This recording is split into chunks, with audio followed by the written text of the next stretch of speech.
Humanity does not break from a lack of information. It breaks because people defend their self-image more than shared reality. What looks like a fight for good is very often a fight for one's own reflection. I just want to know who is right. I want to stand on the right side and not feel like nobody. And this is exactly where the takeover begins. Not with truth.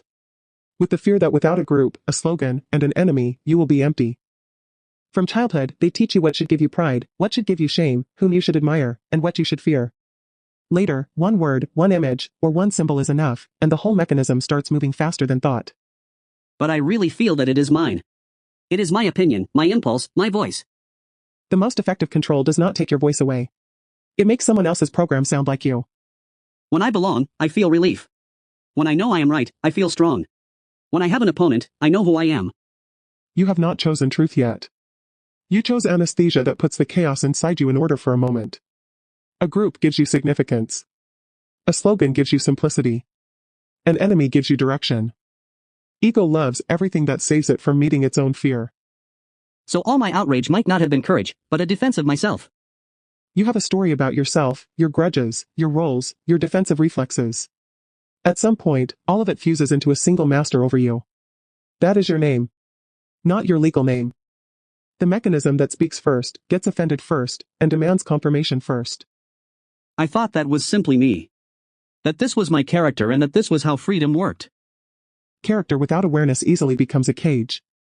Freedom without recognizing the mechanism easily becomes only a pretty name for reaction. When millions of people defend their masks more than reality, society loses the ability to cooperate. The greatest price does not always appear in the argument. It appears later, when people can no longer build trust, stability, and a future. Population decline does not begin only in economics. It also begins where two people defend their self-image more than the relationship from which life could arise. The most important thing is children. Not your certainty. Not your profiles. Not your wounded sense of importance. Children who are meant to see the world without the same illness. If I stop being ruled by name, what will be left of me? You will have less theater and more contact with reality. Less comparison and more energy. Less defense and more room for decision. Your past will not disappear, but it will stop being a sentence. Your wounds will not disappear, but they will stop writing your script for you.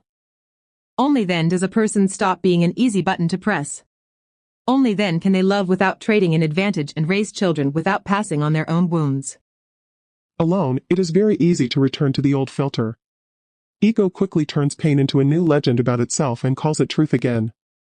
That is why something bigger than individual relief is needed.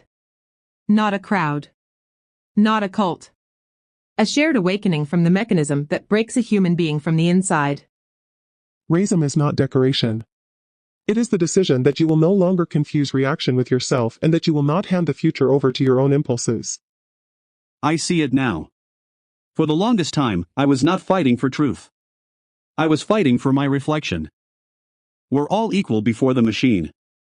Divided, we lose. RAZEM.